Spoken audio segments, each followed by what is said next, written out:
The Scalp Revival collection calms irritation, itchiness, flakes, and dry scalp. Because my scalp tends to be on the drier side, a good scalp routine is super important to balance my scalp health. To start my scalp routine, I'm using the Scalp Revival Micro Exfoliating Shampoo. This shampoo uses plant-based derived exfoliators that gently remove excess buildup and detoxify the scalp. I use the Scalp Revival Cooling Scalp Mask to hydrate and soothe any irritation.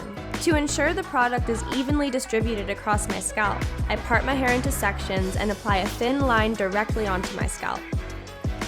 I'll usually leave the mask on for about 10 minutes before rinsing it out. After getting out of the shower and towel drying my hair, I go in with the Scalp Revival treatment drops to spot treat any areas that are feeling extra dry, which usually tend to occur around the crown of my scalp. I love how clean, fresh, and detoxed my scalp and hair feel after using this collection.